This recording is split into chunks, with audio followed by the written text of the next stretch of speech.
PC gaming can be a frustrating beast. You know, while games are always improving, they often require the latest and greatest video cards and processors to perform without choppy graphics or even hard crashes. And now with the 360 and the PlayStation 3 vowing to rule your life, are the days of the gaming PC numbered?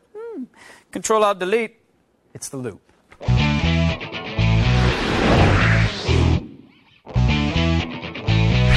Note that on a standard keyboard that was the proper distance for the Control-Alt-Delete. I'm just saying. Joining me now, editorial coordinator for Tips and Tricks magazine, Abbie Heppe, and Manifesto Games CEO Greg Costikyan is here. Thanks for joining us in the loop, folks. My pleasure. Greg, this conversation happens all the time. It seems like every year, now it seems multiple times a year, people are saying, PC games, man, where are they going? They're selling less and less. I mean, what do you think, Greg? I mean, have consoles finally surpassed PC games?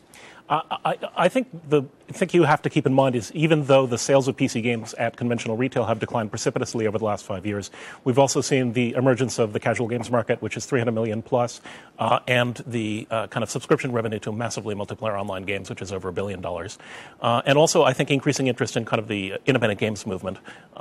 So I don't think it's true that PC gaming is dying. Don't you think we have that same kind of stuff with the Xbox 360, the live arcade, and being able to download? You know, those sort of games like Geometry Wars has been hugely popular on consoles. Sure, Bejeweled is now out in high def on the 360 as well. So, I mean, Abbie, what do you think? Aside from the casual games, the PopCap games of the world and the World of Warcraft, are you picking PCs or consoles when it comes to your gaming? Definitely consoles. I mean, when it comes to PC, what is it more than World of Warcraft at this point? You've got just as good graphics are going to get to the point where unless you're using some sort of microscope that I don't have access to, you're not going to be able to tell the difference between your PC and your console. Plus, you'll be spending a lot of money. Even though the price point on the PS3 seems high, it's still cheaper than putting together your own graphics card on your computer, building your PC for gaming. I think graphics is kind of not the point with games in general at this point. With both PCs and with consoles, we've gotten to the point where graphics are good enough and people are no longer really going to be competing on that basis. What we have to be moving towards now is creating original gameplay and coming up with essentially whole new genres of games. So where's the Guitar Hero for the PC? And where's, you know... Well, look, but basically all the innovation and gameplay that's going on consoles is in hardware innovation. And if your idea of innovative gameplay is blowing into a microphone, then yeah, you should be going for consoles. Well, great, but Greg, let me stop you there, because that is something that I have been wrestling with, and that I used to be the biggest defender when it came to the PC platform, especially because of the independent games and the garage game type developers. Right. But now, I mean, I have seen the guitar controllers, I have seen touch-sensitive screens, you know, I have seen games that have motion sensitivity now with the Wii or the PlayStation 3 controller. So and aside from graphics, how can the PC be more innovative? What is going on the PC side of things that is trumping any of that? Okay, but again, you're looking at technology. What I'm saying on the console side, a developer essentially has to go through 2 layers of potential censorship, both on the console manufacturer and on the part of a publisher. PC is an open platform. I don't need to get permission from Sony to develop for it. If I've got a really cool idea for a game, I can go out there and try to find an audience. But I think that they've really been trying to open up things like the 360 for third-party developers and have cheaper developers be able to put their games onto those consoles. Plus, I don't think that you can just push off the hardware. I think it's a really important part. It's getting integrated so much into gameplay with the DS, with the Wii controllers, and PC can't compete with that at this point. Well, I'm all for innovation in gameplay, however it comes through, and I think it's great that, say, the Wii has the kind of controller that it does. But still, fundamentally, when I come down to play a game, it's not my ability to wave something through the air or strum a guitar that gets me interested in the game. It's what are the game mechanics? How are they combined in new ways? What's novel and interesting about this game?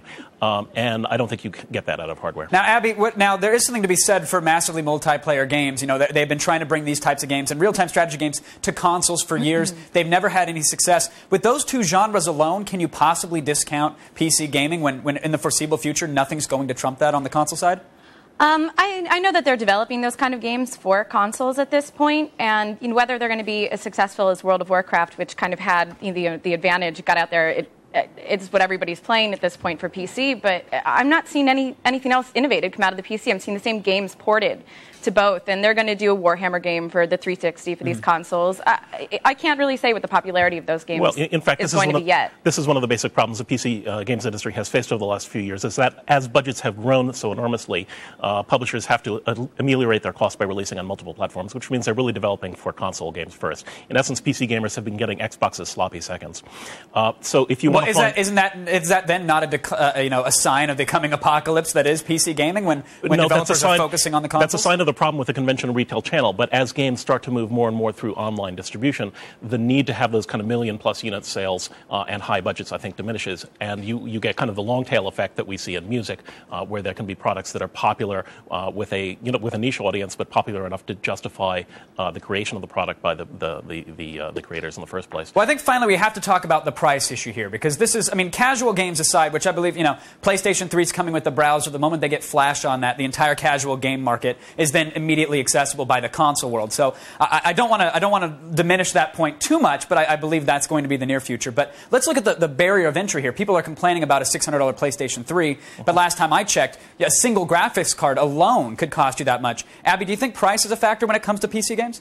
Absolutely. I kind of gawked at the price when I saw the PS3 at first too, but when I compare what you get on the PS3 compared to what you get, building a graphics card, building your, computer to play games, it seems a lot more reasonable. And, the Wii isn't going to cost as much as that, and the 360 is already down to about $400 at this point. And the graphics are great, the games are great. Greg, what do you think about the price issue? I think the cost of PCs is essentially a non-issue. Firstly, it used to be that there was a much greater disparity of cost. Even like a standard PC would set you back $3,000 and a console costs $200. For $600, you can get a PC that will play just about anything other than Doom 3, the really high-end games at this point. All right. I got to thank Abbie and Greg for joining us and keeping us in the loop. Look, personally, I said it 1,000 times. I used to be ultra-hardcore with regard to PC gaming, but when it came time to choose between a new gaming rig or a next-gen console, honestly, I traded in the mouse and keyboard, and I pocketed the difference. And now I just show my junk to unsuspecting Uno players on Xbox Live. If that's not the future of digital entertainment, I don't know what is.